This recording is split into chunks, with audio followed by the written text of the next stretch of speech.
Respected Dr. M.I.M. Nehruji, Chairman and Dean of GEMS B School, I am very privileged to share a dais with Professor Chambi Puranik, Chief Academic Advisor, and all the professors who are here, the invited guest, the parents for whom this day is very, very memorable. Because there is no great privilege than to see for the parents to see their children passing out with flying colors, certified by the society as educated, probably in this time and age when the whole world is open in front of them for a greater career prospect. The invited parents are sitting here watching, and we must be very conscious of this fact. Many of your parents wanted to achieve something in life, but circumstances might not be kind to them. They must have invested all their time and effort on the children who are sitting here. They must have sacrificed their life so much so that their sons and daughters get something which they couldn't get. Today is such the kind of day. That is why I mentioned it's a great privilege to stand among such unique parents who have come all the way on a rainy day in Bangalore. And more importantly, the heroes and heroines of the day, without whom the convocation will be meaningless. Dear students who got their degrees today, who are walking out into a very different world starting from tomorrow morning, where they will have a bit of burden on their shoulders. At the same time, a lot of opportunities and dreams, which they are going to pursue with all their heart. So I take this opportunity to congratulate all of you. It is only auspicious on this wonderful day, Varuna Bhagavan has decided to bless you. In all cultures, be it Hinduism, be it Christianity, be it Islam, in every single culture, we all place a lot of emphasis on Parampurul, the force of nature. Whatever we do, the nature has to bless us. Among all the nature's blessing, Agni and water blessings are very powerful. Because water is so pure, it comes directly, it falls on your head. That is one kind of a blessing. Agni is also so pure. Whatever you put into an Agni Kundam, it has got the ability to burn everything and make it into a Bhasma. So today, all of you are privileged to get the nature's blessing, which is Varuna Bhagavan's blessing, in the form of pure water. You might not remember this day now. Probably why it is happening, why the convocation is not happening in the outside lawn, why all of us are sitting in the room, why it is raining, why it has created you a slight discomfort, why some of you couldn't take a picture outside, couldn't take that perfect selfie with your parents. Probably you will realize very soon that a very chosen few, on a very auspicious day, you get a blessing of this nature. So I'm extremely delighted. More than all of our blessings, more than all of us speaking whatever words we are speaking for the last 1 hour, nature has decided to speak in form of a rain. That you should feel very privileged about. And more than that, I'm extremely delighted. You're not very ordinary children. You're extraordinary people. You're extraordinary people. We are not sitting in an Indian Institute of Management or a Harvard Business School or a Stanford Business School and awarding this degree. We are sitting in the middle of children who by virtue of their blood and sweat has earned this degree. You're not very ordinary people. Ordinary people don't work for 5 days a week, and ordinary people don't sacrifice their Saturdays and Sundays, and ordinary people don't take a single day off, and you have done it, which means you are extraordinary. That is why possibly they have given the word called gem. The name of the business school itself is called gem, because gem is a very rare commodity. I was very surprised when I got an email from madam who's sitting here. When I went to the school, I was very surprised. Started in 2006. The very first convocation, one of the greatest sons of Bharat, Dr. Apul Pakil Jainul Abidin Abdul Kalam ji came, APJ Abdul Kalam came for the very first convocation. Very eminent and reputed people like Subramania Swamiji, very eminent and reputed people like T.N. Seshan Avargal, Madam Nirmala Sitaraman, very, very eminent people have come here. When I went through the curriculum a little bit, out of curiosity, I found this program is very unique. Monday to Friday. Saturday you will come, study for 7 hours, the MBA students. Sunday again you will study for 7 hours. Monday morning you will be back to your workplace. The day you join this program, all of you get placement. You stick on to that company for 2 years during your course period. Then again you work for 2 more years after getting your degree. So this is such a unique program. That is why all of you should feel very proud about yourself. No student sitting in any college across the world would have gone through the grind that you have gone through. You should feel extremely happy. Today is a day that is a culmination of all of your hard work. And many days you must have felt very tired. Many days your body must not be cooperating. Many days I'm very sure you must be feeling like giving up. And many days I'm very sure you'll be questioning the choice of the program that you have taken is actually worth it. And today is the answer to all those questions, answer to all those tiredness, answer to all those doubts, an answer to all those misconceptions. And today, all of us are extremely delighted. Such great leaders, very well qualified leaders, they are getting into serving our country in different capacities. Starting from tomorrow, you are going to have the brand of a double degree, certified human being, starting from tomorrow morning. And your job starting from tomorrow morning will be to put all this knowledge you have earned for the use of humanity, for the use of our country, and for the use of the world. I also take this opportunity to apologize to you that I am the cause of the inconvenience where the program is supposed to happen tomorrow. It got shifted today. Normally, programs of this nature, when somebody asks me, I make it a point to just say I'm very sorry. I wish you the very best. Because I know the kind of job I am in, where many things are not in my hand. Many a times I have to dance to the tune of others. And many a times we meet with emergency like most people in your life do. That is why I'm very specific with respect to committing to a date. And once you commit to a date, you are not able to make it. You put a lot of people under inconvenience. Parents have to travel from different parts of Karnataka, maybe from Tamil Nadu, maybe from Bengal. They must have booked their tickets in advance. Students must have made up their plans. But in this case, the joy of seeing you, the joy of being part of something that is truly a privilege and honor for a person like me, where you are going to award degrees to students who have earned it by virtue of their blood and sweat. That motivated me to commit to this program. But unfortunately, I couldn't honor the date that was initially agreed to. But still, all of you are kind enough to adjust to the new date. And I especially say my namaskarams to all the parents. ಎಲ್ಲರೂ ನಾನು first ಸಾರಿ ಹೇಳ್ಬಿಡ್ತೀನಿ sir, ಬೇರೆ ಬೇರೆ ಕಡೆಯಲ್ಲಿ ತಾವೆಲ್ಲ ಬಂದಿದ್ದೀರಾ, ನಾಳೆ program ಆಗಬೇಕಾಯಿತು, ಇವತ್ತು ಪ್ರೀಪೋಣ ತಕ್ಷಣ ಕೂಡ ತಾವೆಲ್ಲರಲ್ಲಿ ಬಂದಿದ್ದೀರಾ, ಅದಕ್ಕೋಸ್ಕರ ನಿಮ್ಮೆಲ್ಲರಲ್ಲಿ ಕೂಡ ನಾನು ಕ್ಷಮೆ ಕೋರ್ತೇನೆ. Such a wonderful gathering. Look, sitting from here, watching all of you, such a wonderful gathering. You could see the energy that is throbbing, that is thriving. And sir was explaining almost about each single person, how you have come in. Probably many of you have graduated from engineering, from different streams in life. Sometimes the life was not very kind to you. You wanted something and probably you didn't get that thing. You wanted to get into a company, probably you didn't get it. And some of you here, you got what you want, but many of you, you wanted something else in life, but life did not give it to you at that point of time. So this is where I want to begin my speech. Life will always bow its head before stubbornness. Life will eventually come around to the people who are stubborn. Life will eventually make sure you get what you want to the people who persevere. So all the people who are here, especially the students, you are stubborn. You are persevered yourself to come here. You are extremely hardworking. 5 days in the company, 2 days in the campus, not taking a single day off, no Deepavali, no Ramzan, no Iftar, no Dandiya, nothing. Whatever government holidays doesn't apply to you. No religious holidays apply to you. Friends and families, wedding function doesn't apply to you. You had a single-minded dedication and devotion to complete this course to make you better. This is going to be the greatest advantage you are carrying into this world. And I see James B School's gift to you. It's the biggest gift you are taking along with your graduation today. You are stubborn, you are hardworking, you can persevere through anything. This cannot be taught in a B school. This cannot be taught in an IIT. This cannot be taught in an IIM. This cannot be taught in the Harvard and Stanfords of the world. This is this inner metal which can only be chiseled by the professors who are sitting here, only when you are willing to submit and surrender yourself to this program. So all of you have chosen to submit and surrender yourself to this program. Whatever pace they put through you, you went through that pace. You never complained. And the students who are sitting here, BBM, Bachelors of Hotel Management, and 2 different batches of MBA. So almost we are having 4 different streams sitting here, close to 400 odd people getting their convocation degree today. The reason I'm taking more time to talk about this is because you should feel happy. What you have achieved today is something extraordinary. Not many people in the world will get this. Truly extraordinary things you have done, and today is a culmination of it.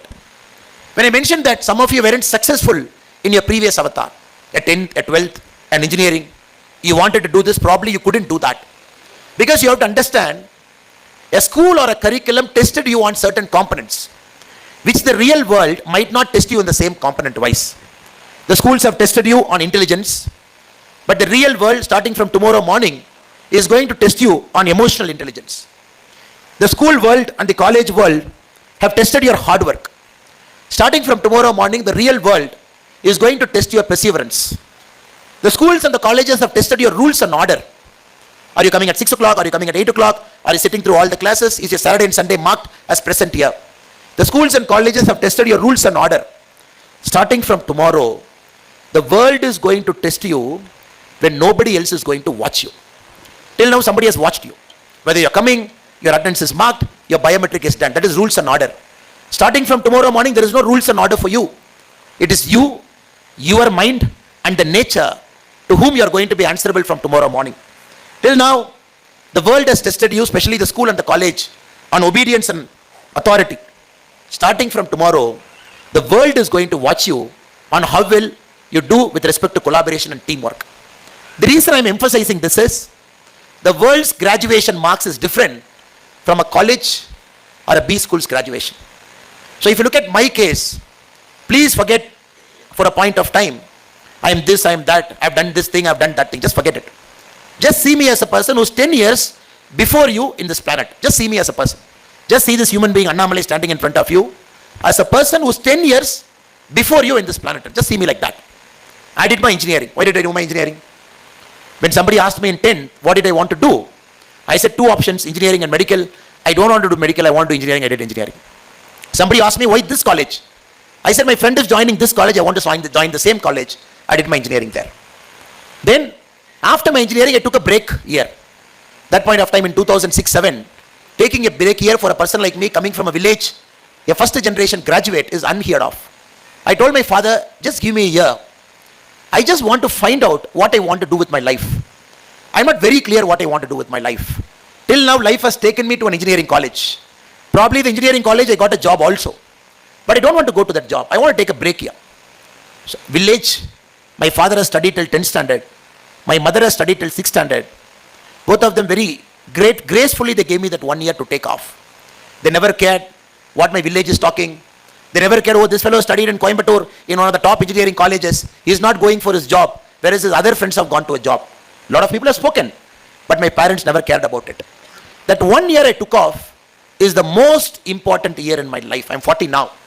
If I'm looking at all the 40 years of my life, that 1 year is the most important year in my life. I worked for a company for 8,000 rupees a month. My job starts at 6 p.m. in the evening. It ends at 11:30 in the evening. Because morning till evening, my life is all about exploring. Just to make my ends meet, I've joined a company, I was sitting in the reception.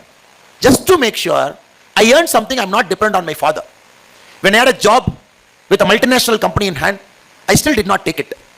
A lot of my friends called me fools. Society called me a fool at that point of time. But the only thing is, I wanted to pursue something that was close to my heart. I felt my degree is incomplete. My education is incomplete. I searched for an MBA. I went to IIM Lucknow. The day one I still remember, everybody around me are probably the toppers in their life. 10th topper, 12th topper, engineering topper, this topper, that topper. And very few people have seen second rank in their life. I'm one of those guys in the batch who's that 70%, 75% category guy. So 2 years somehow passed through IIM. The only goal I had in my life was to learn, to seek, to assimilate, to understand where the world is going. Again after MBA, when you are graduating like this, I was one among the few guys sitting in the graduating batch 2010 without a job in hand. Because my civil service interviews was 6 days after my convocation. To the day of my convocation to the civil service interview was 6 days. I gave my prelims and mains both in my MBA time. I used to attend a class, prepare my civil service simultaneously. When I wrote my prelims and mains, when I wrote my mains, it happened in such a way, my MBA exams were also happening. I convinced my registrar, I convinced my dean, I will write my mains exam in the afternoon and morning, and I will write my MBA exam after 8 o'clock in the evening as a special permission. So I can relate to all the hard work you have gone through. The reason I'm sitting here and observing all of you very keenly, my life was also in a way mirroring your life. I can relate to most of the hard work that you have put through, the paces you have gone through. I never took a single Saturday and Sunday off. Every Saturday and Sunday is civil service preparation for me. Saturday and Sundays I will take a train, go to New Delhi, get into coaching institutes, get the books, sit in some classes, catch a late night train on Sunday night, come back to Lucknow in the morning, attend my class at 8:30 in the morning. So I could really feel that what most of you must be going through sitting here. That is why I'm extremely delighted to see all your faces. I'm very, very sure all the hard work you have put will be worth it. probably you will not realize it now. You might need a 10 to 20 year window period to look back to see what happened in James B School was magical. So ladies and gentlemen, my dear brothers and sisters, all the graduating students here, just be ready because your skills are ready. Like a diamond that needs to be sharpened. A diamond has to go through that process. A carbon, you're looking at hundreds of degrees centigrade in earth for millions of earth. You give that much pressure to a carbon, it becomes a diamond. Even after it becomes a diamond, we are not happy with the diamond. Still you do polishing. Still you do polishing, multiple polishing. Then probably a customer buys it. They give that kind of value to it and they wear it. But for any person to wear the diamond proudly, nobody knows the diamond has gone through 1,000 years of evolution inside earth, deep down the earth, as a carbon, hundreds of degrees centigrade under pressure, again coming out, getting cut, then going through multiple polishing, and finally being that small dot in somebody's ornament. So you have gone through that, you are skill ready, your mind is sharpened. All you have to do is trust the world, trust the nature. Whatever happens to you from today, it is all part of a nature. Many things are predestined, and many things you are going to change it by your hard work. Many things you are going to change by your risk-taking ability. Many things you are going to change by your foresight. Every time something doesn't go to your plan, just take a deep breath and tell yourself, you have gone through this, which means something best is going to happen to you.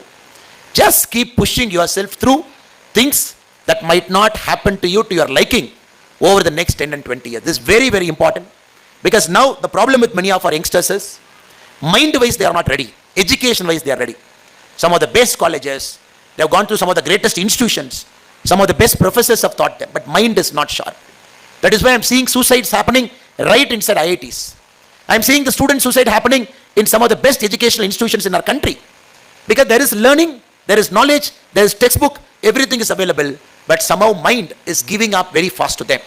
So not only has the James B School trained you with respect to knowledge, trained you with respect to subject, they also have made sure mind-wise you're sharpened, mind-wise you can take up any pressure, mind-wise you can withstand anything in your life, because that eventually will be more important than a mere textbook degree or a convocation certificate in a piece of paper that is in all of your hand. So here, secondly, feel happy.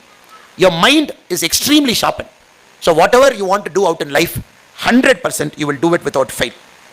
Also friends, you're also living in a time, the world is going through a seismic change. Very few generations in our life can say, I saw fire. None of us can say I saw fire, because fire was seen multiple centuries before by our ancestors. Some generations have seen a wheel, which we didn't see. Once the wheels came in, the circular wheels came in, again it was a civilizational change. Some generations have seen tools, a hunting tool, a pottery making tool. Again it has changed the course of civilization. Some generations have seen the invention of automobile, a car, an internal combustion engine, or possibly an airplane. So you can roughly mark out the whole humanity, civilization into maybe 8, 9, 10 epoch-making civilizational shifts. In the last, maybe if you take 5,000 years, you could see about 10 shifts that have changed the course of humanity. Your generation is going to see possibly the 11th shift in the last 5,000 years, which 100 years before it happened in the invention of automobile, in the invention of airplanes, in the invention of internal combustion engine. Now this generation, your lifetime, possibly in the next 10 years, you will see an epoch-making civilizational shift. That is the era of artificial intelligence. I am not very sure whether MBA programs will exist 10 years from now. I am not very sure whether the current model of textbooks would be useful 10 years from now. I am also not very sure the current method of classroom teaching would be the same way 10 years from now. Because you take your cell phone, it has come right into your cell phone. You not search anything. You get into your WhatsApp. On top of your WhatsApp, you see Ask Meta Artificial Intelligence. You can type whatever you want, it gives you answers. It has come right into your WhatsApp. Every single answer is right inside your phone. So this is the beginning of artificial intelligence.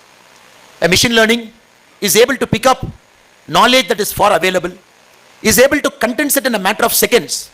It is able to feed it to your screen, for which we had spent our life studying, for which we have dedicated our life perfecting. Now most answers seem to be in the era of artificial intelligence. It has come right into your WhatsApp now. The next shift from here, possibly in the next 10 years, from artificial intelligence, we will be moving towards the artificial general intelligence, which is AGI. For some of the students who might not be aware what AGI is, artificial general intelligence, AGI, is the inflection point when the artificial intelligence will have better cognitive skills than a human being. So right now this AI doesn't have better cognitive skills than a human being. From AI to AGI, you might see a decade or 2 decades. Moment you see artificial intelligence becoming artificial general intelligence, AGI, then possibly we know this is the 11th, maybe 12th epoch-making, civilizational shifting technology that has arrived. To go from AI to AGI, we all have to go through something called ACI, artificial capable intelligence. It doesn't have the cognitive skills, but it can function like an average human being. To function like an extraordinary human being with complete cognitive skills, it has to go towards AGI. Now we don't know when this is going to happen. AI has come. We don't know when AGI is going to come. Is it 10 years? Is it 20 years? Is it 25 years? ACI, the middle, is it going to come in 10 years, 15 years? We don't know, because that is where most of you would be working. Most of you would be spending your lives in the next 10, 20 years in this evolutionary shift. Just imagine, just look at my cell phone. This cell phone has got multiple microchips. It has got about 7 or 8 major microchips. One to control my camera, one to control my audio video, one to control my processing ability of the cell phone, and probably one to control the screen. Now can any one of you tell me, the one microchip, if I take one microchip in my cell phone, how many transistors are inside that microchip? 1940, you had 2 transistors in a chip. 1960s, possibly you had hundreds of transistors. You are standing in 2024, you are carrying the power of artificial intelligence in your cell phone, which is going to remove the gap between the haves and the have-nots, which is going to possibly remove the gap between rich country and the poor country in the form of a chip. The current chip which my cell phone is using has got 13 billion transistors in a single chip. 13 billion transistors. This is the world you are entering. So whatever you do in the next multiple years, be conscious of this fact. Be conscious of this fact. There is only one company in the world which manufactures almost 100% of what we are talking.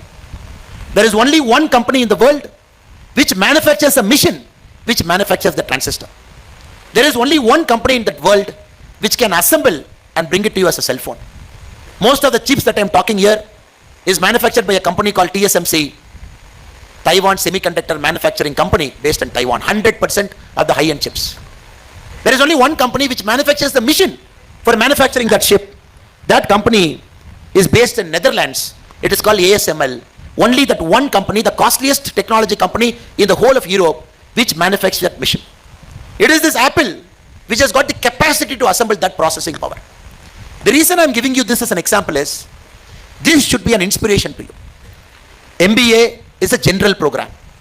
All of you read general things here, and very little specialization happens.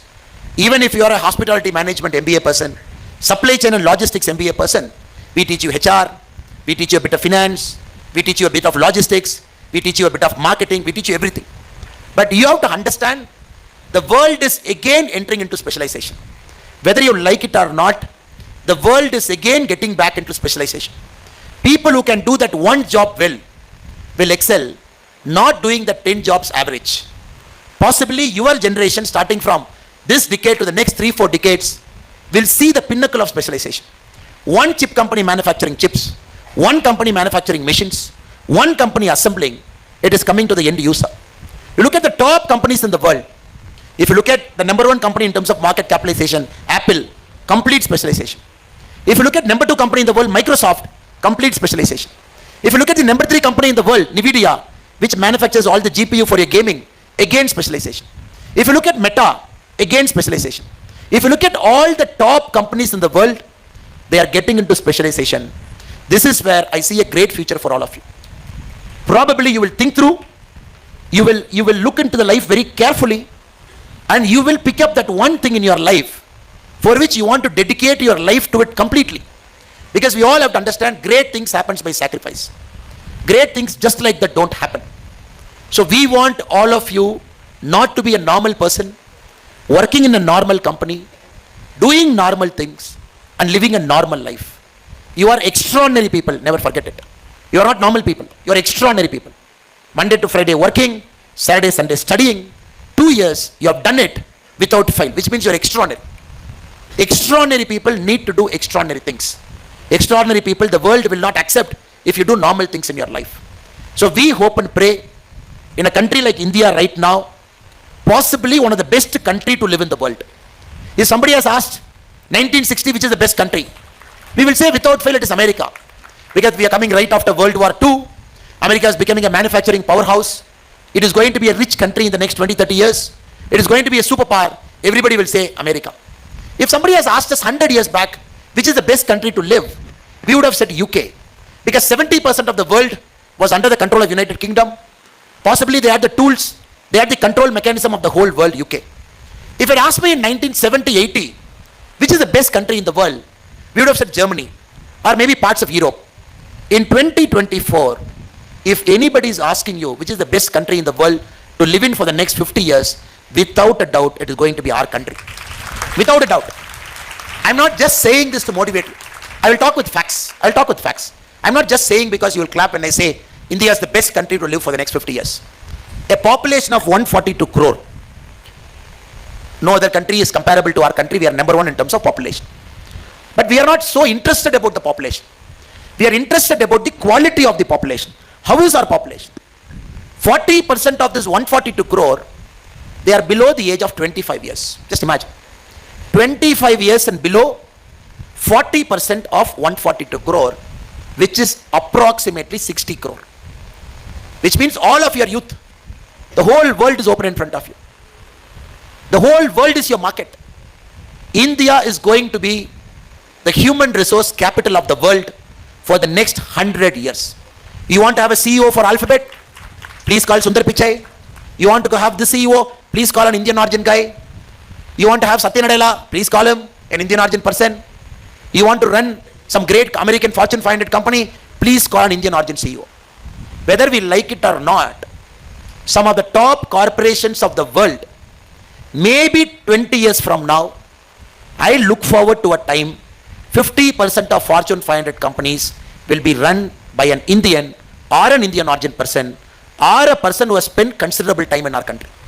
50% of Fortune 500 companies, 250 companies. Right now we have 19 companies run by Indian origin CEO. You will see a world where 50% of Fortune 500 will have an Indian origin CEO, because this will be the world's largest market. No other country is going to have the market that we are going to have. And this market is the most complex market of the world. Being an Indian, born here, studied here, we have prepared you for a global role. You know what the complexity of this country. I speak a different language, you speak a different language. I dress differently, you dress differently. I have a dialect, you have a dialect. You go to Northeast, that is slightly different in terms of food. Kashmir is different. Inside Karnataka, Coorg is different, Mysore is different, Shimoga is different, Bijapur is different, Bangalore is different. Inside Bangalore, JP Nagar is different.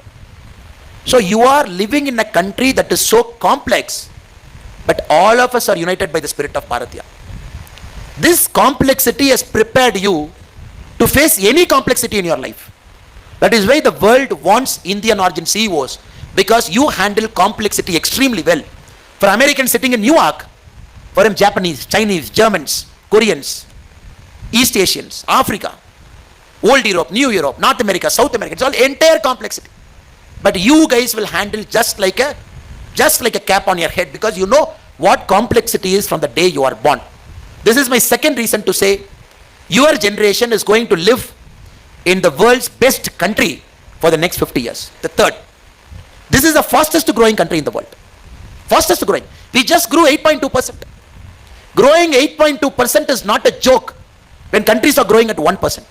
Germany 1%, UK 0.5%, China 4%, America 2.1%. The G20 countries as a whole 3.2%. Japan less than 1%. In this era, Bharat is growing at, we just finished 8.2% growth. Because the labor, the skillful labor, the management, the people whom we have here, all of us are so hungry. We want to achieve something in life. The whole of India is hungry. This is my point number 3, to say why India will continue to grow for the next many, many years. We are at $4 trillion now. We just have to catch Japan. We have to catch Germany. You catch hold of these 2 countries, probably in the next 4 years, you will be at 7 trillion by 2028. You will be the 3rd largest country in the world. You just have China and US above you.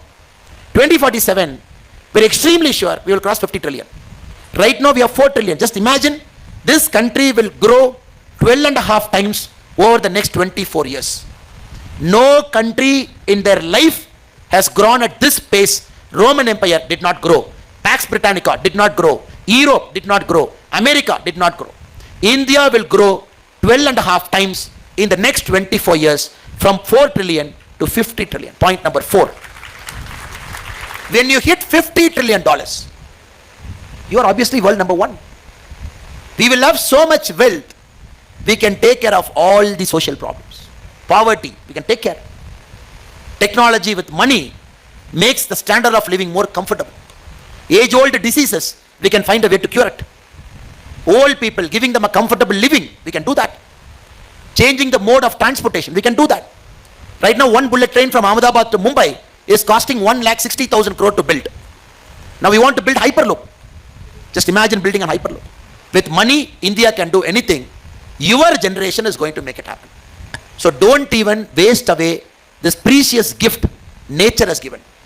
Born around 2000, getting graduated around 2024, entering into a country that is all set for growth, entering into a country that has just grown 8.2%, and this country going to grow, as per our prediction, 12.5 times in the next 24 years. What more can you ask, sir? Everything is available. You just have to go open the tap and get the job done. That is why I hope and pray all the young graduates who are here, there is going to be a beautiful life ahead of you. Now coming to the last part of my speech, I thought whatever mistakes I've made, me being 10 years in front of you, I thought I'll give you some tips. Normally this kind of big lectures people forget, but small tips they'll remember somewhere. So 6 things I thought I will tell you today. As your well-wisher, as your older brother, probably this might help you. The seniors who are sitting here, I'm very sure they are more intelligent than you and me. They have more wisdom than you and me. We being young people, sometimes we should really keep our principles intact. Everything is fine. Country will grow. Money will come. Economy will boom. $50 trillion will happen. India will become a superpower. Everything you will see before you turn 50. 100% you will see. But still, I felt these 6 tips are very important because we got to do it the right way. We should not do it the wrong way. The first one I thought I'll share with you is always keep pushing yourself. Today, only studying has ended. Learning hasn't ended. Studying a book, passing an exam, professors evaluating you, giving a mark. Whoever got the highest mark, we gave gold medal. Only the studying has ended today. Learning did not end. Tomorrow morning, new technology will come. You got to keep reading, keep learning. In the field you have chosen, you got to keep studying what is it. You got to be a master of your field. Till you die, you got to keep learning, learning and learning. This can only happen if you come out of your comfort zone. 15 days from now, on 28th, I'm flying out of this country to Oxford for a 3-month program. When somebody told me, oh, you are a busy politician. Why do you want to study now? You have done your engineering, you have done your MBA. And politics teaches you everything in the field. You meet all kinds of people. Why do you want to go and learn? My answer is, which I told many of my well-wishers and my friends and my parents also.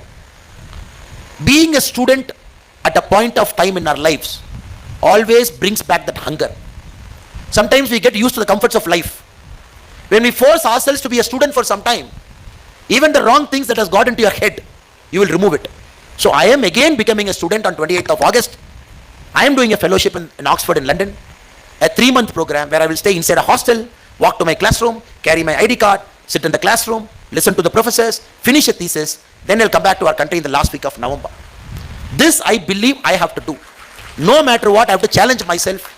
Now my goal is to see different cultures, learn people, see them, understand how their democracy is different from our democracy. Intermingling of global population. What do they think about India? It's an opportunity for me to present about our country. So my advice to all my young friends is, reading has ended, learning has only begun. Keep pushing yourself out of your comfort zone. Keep learning, learning and learning. If needed, after some time, maybe after 10 years, you want to take a break and do a fellowship or do a course or do a 1-year course, please do it without even thinking, because the world will again keep you ready for the things that will come. Second one I thought I should tell you is, always remember, money can buy you many things, but money can't buy all the important things in life. Money can buy a car, money can buy a sort of social prestige, money can buy a bit of peace and happiness, money can buy you comfort. Maybe after 40 you will realize there are many more things in life that are more important than money. Meaningful relationship, family, your friends, your social life, sense of balance you have in your life. So as these young graduates here, as you start chasing money, always remember, along with money, you got to chase other things also. You will get good friends only when you invest on them, only when you give time to them. You will have a meaningful relationship only when you are available to your parents, only when you are available to your children and your spouses.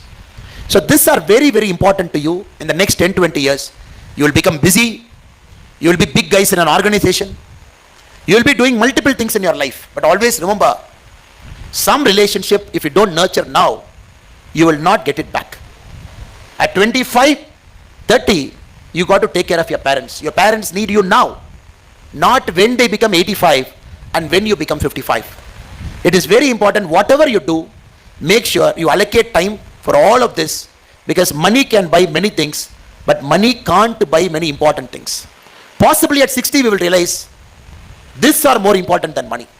So let us not make the same mistake many of our brothers and sisters from the previous generation made.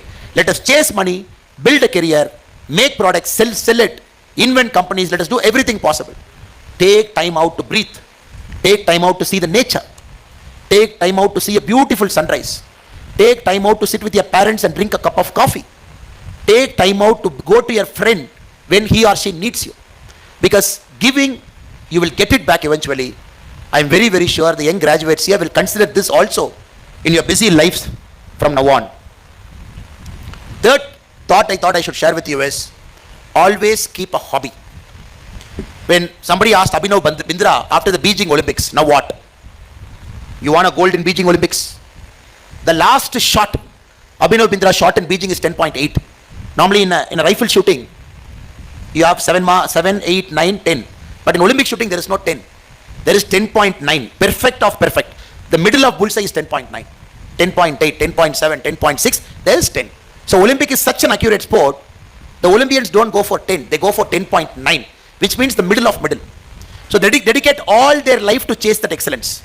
When somebody asked Abhinav Bindra, now 20 years of your life and dream, you got an Olympic gold medal. What do you want to do now? He said, I'll find out. 25 years I wanted to be an Olympic champion. I've done it. Now I don't know what I want to be after winning this gold. My whole life was trained to get this gold. I got this gold. You are 35. What will you do after 35? The main problem with our current generation is they are burning out so fast. 35, 40, 45, EMI, nice apartment, EMI, good car. We are earning well enough to do 2 foreign holidays in a year. We are earning well enough to have a certain social standing. When you talk to your colleagues at 45, 50 years of age, you ask them, they say, there is some emptiness in their heart. Whatever they want to do, they have done it. Whatever they have to achieve, they have achieved it. They have done great things. Unicorn, at 37, the youngest billionaire from Bangalore, Nikhil Kamath, 37 years, $3.8 billion, all done, dusted, all done. What will you do at 50? What will you do at 55? The thing we have to learn from all our great people sitting here is, we have to age gracefully. It is not a great thing to say, I am great at 30. No. It is important to say, are you great at 60? Are you great at 70? Are you great at 80? Are you great at 90? Are you great at 100? The reason I am asking you this question, because your generation, you are going to live more than all the previous generation, because you are living in the era of terrific research happening in synthetic biology. Google has put thousands of crores into synthetic biology. Stanford has done pioneering research. How to extend your life. How to make sure the telomeres on top of your cell. How we can minimize the damage for the telomeres so that your longevity goes up. If there is a problem in your liver, we can fix only that liver. Or we can get into your DNA, fix it and come out. So next 20, 30 years, you will see all sorts of things happening where you will live for a longer life. But the question is, do we have to live an empty life? After 45, after 50, should our lives be empty? How we should live with our grandchildren?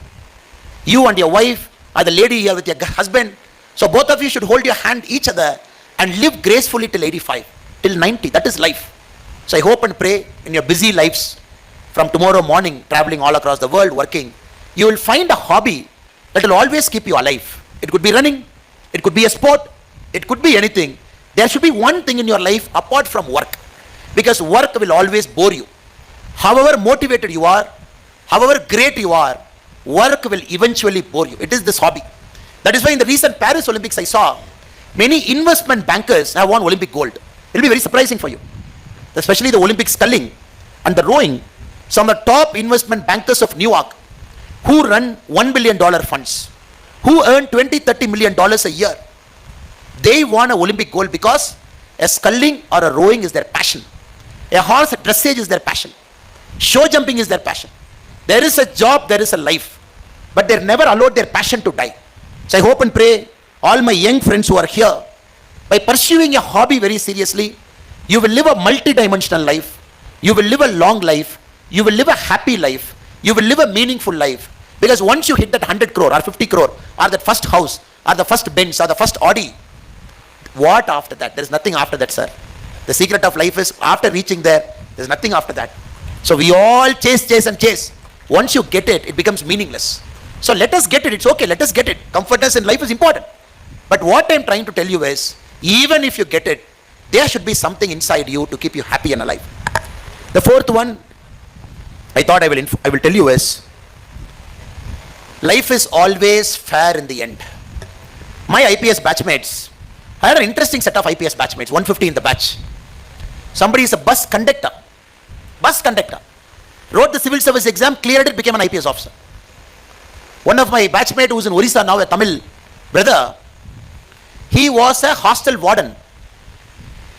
He ran a small roadside hotel. He did everything possible. IPS officer. Lady officer in Delhi, again from Tamil Nadu. Husband was a constable. They were doing parade every Friday. She was coming and watching her constable husband standing in the parade. She asked her husband, who is that person standing, all of you saluting? He said, Bada Sabe, SP, IPS officer. She said, can I become that IPS officer? The husband laughed. To prove her husband wrong, she also became an IPS officer. So we have stories like this in batches after batches. The reason I'm telling you this story is, life is not always who starts first. Life is always who ends first. So just imagine, life is very fair to you. Life is never unfair to anybody. You might say, oh, I did so many great things, life is not fair to me. I studied so much, I'm unlucky. You see, for 40 years I did not get anything, but this fellow got everything. You might say, if you look at the life as a totality, life will always balance. When we end our life, life will always give what we want. I will again give an example. When I was a ASP, Karkala, Western Ghats, later I became the SP of Udupi. One of the constable who worked with me, ramrod straight constable, a person of highest integrity. And you all know a constable gets how much salary? 25,000. He works 16 hours. This guy doesn't take a single rupee, single penny. Always straight, obedient, diligent. Many people used to laugh at him. As ASP, we live in a small office. This fellow doesn't know how to live his life. He could have taken some money here and there, some 20,000, 30,000 extra in a month, which will add to his salary, which will come down to 50,000. He could have lived a comfortable life. Look, everybody is taking, but God is not punishing them. Police is not catching them. Lokayukta is not catching them. Anti-Corruption Bureau is not catching them. Very shamelessly, these people stopping a guy going in a two-wheeler in the middle of a road. Very shamelessly is collecting 200 rupee, but nobody is taking any action.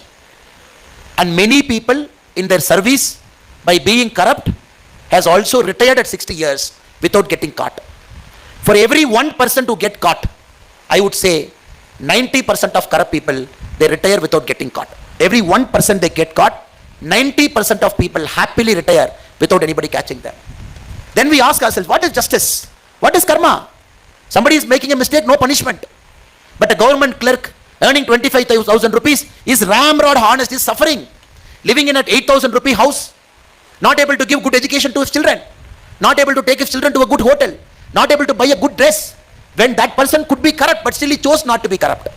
So do you know what happened? That constable's son became an IPS officer. It just happened when the father was in the service, the son was on IPS probation. Then one day in a meeting I was telling, this is karma. Karma will always balance things in life. So youngsters here have to understand, life is always fair to all of us. You might not get something today, doesn't matter, sir. Doesn't matter. You will get it when you need to. You will not get it when you don't want it to happen. So all of you, my sincere advice to all the young graduates here, over 60 years, over 70 years, you might not make more money, your children will be great. You might not make more money, your father will live long. You might not make 1,000 crore, your family will be happy. Other sense, you might make 1,000 crore, but 50 years, you might go to jail for a corporate governance fraud. You might make 500 crore. Something will happen to your children or to your parents. So always remember, karma will eventually get back at each one of us. Nobody can escape this earth without paying the price for karma. So you got to be patient. That is more important. You got to be patient. Something doesn't happen means some good things are waiting for you. Something is delayed means some great things are going to happen in the near future. With the spirit of positivity, life is always fair to everybody. It balances always. Something it will give you, something it will take you. Something it will take, something it will give. Totality, life will be fantastic. So remember this. Don't feel bad, I didn't get it today. Don't feel bad, I didn't get that promotion. Don't feel bad, the first company you started is not doing well. Keep trying. Keep doing your hard work. Keep preserving yourself.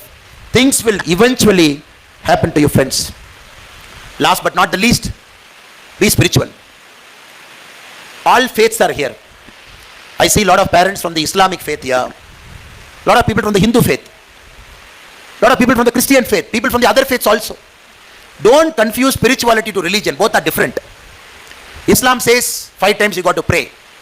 That is the faith of Islam.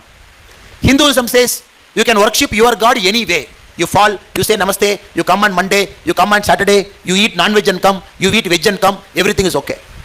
Christianity says you come on Sunday, you will be like this. So every faith has got a precept. So I am not saying spirituality is equal to religion. I am saying spirituality is understanding who you are, being comfortable with who you are, living peacefully with who you are being. This is very important. 3 things. Understanding who you are, being comfortable with who you are, being at peace with who you are. We can do all kinds of things. In Tamil, there is this famous comedy by one actor called Vadivel. He said, but very big statement, though we laughed at it. ஒரு மணி நேரம் சும்மா உட்கார்றது எவ்வளவு கஷ்டம் தெரியுமா? He said, sitting 1 hour ideal is how tough. Because we are not able to live with ourselves. We are so distracted by cell phone. We want to watch our cell phone. Even no WhatsApp message, we still want to open your WhatsApp message, see and close it. No message in Instagram, nothing is going to fall. Still open the Instagram and see what my friend has eaten for dosa, what profile picture they have kept. Nothing is there. Still open your email and check whether somebody has sent an email. Problem is because there are so many distractions in our life. Spirituality teaches you to live with yourself comfortably. Yoga, please do. Meditation, please do. You want to do extended namaz, please do. You want to take a good pilgrimage, please do. You want to hike a mountain on your own, please do. Spirituality you will only realize when you push yourself. When you are an ordinary person, you will not realize spirituality. An ordinary person has to push himself or herself to realize spirituality. It has to be a yatra. It has to be a surrender. It has to be a fasting. it has to be a penance. Only this will kill your ego. Only when your ego is killed, spirituality is born inside you. Till the ego is there, spirituality is not born. We can go to temple, that is just a drama. We can give 500 rupee in the Archaka's plate so that he will make you to stand first and give you the first prasadam. Useless. You can go to a temple, I can give you all Mala Maryada as the VIP. Total nonsense. That is not spirituality. That is a bogus spirituality where we are telling everybody we are also doing namesake spirituality. Spirituality is surrender. It's penance. It's pushing yourself, hurting yourself. Doing a yatra or a journey where you are going to see your extreme limit. I hope and pray all of you here, you will get that opportunity in your life. My Islamic friends, when you get the opportunity to go to Mecca, Medina, please do it. Very strenuous spirituality, go do it. You will realize who you are as a person. My Hindu friends, if you get an opportunity to go to Kailash, Kedarnath, Badrinath, strenuous, push yourself, please do it. Sabarimala, do it. My Christian friends, you want to practice this Lent properly, you want to practice your Christmas properly, please do it. My Jewish friends, you want to practice Sabbath properly, please do it.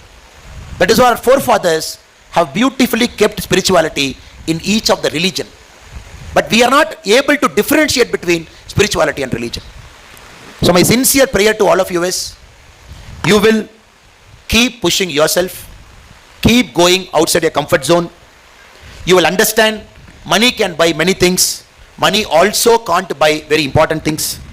You will understand life is not at 35, life is at 75. If you want to be alive, young, even at 75, you got to have a hobby. And my young friends, you will understand life is always fair in the end. Karma will catch up with us.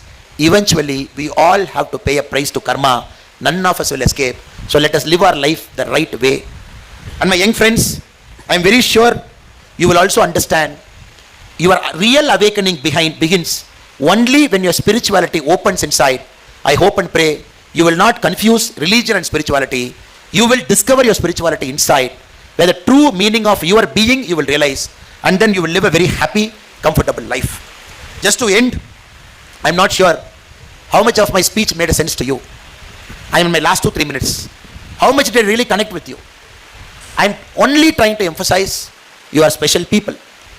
You are extraordinary people. You are not normal people. Which means your achievement will be extraordinary. I can take a piece of paper, I will write it down, come give it in each of your hand. If it is not happening, after 10 years you can take my property. So all the B school students who are here, because you are special. 5 days work, 2 days studying, sacrificing your life, which means you will achieve greatness in your chosen field. So that is a given. We all want you to take risk. It is given. You know you will achieve great things in life. Please take risk. Please take risk. I am begging you, please take risk. Start a company, take risk. Travel somewhere, take a risk. You want to make your hobby as your profession, please take risk. You want to quit everything, start something fresh tomorrow morning, please do. You are afraid of doing something till now, you want to pursue it next week, please do. Why I am saying this? Because there is no better time than pursuing your passion.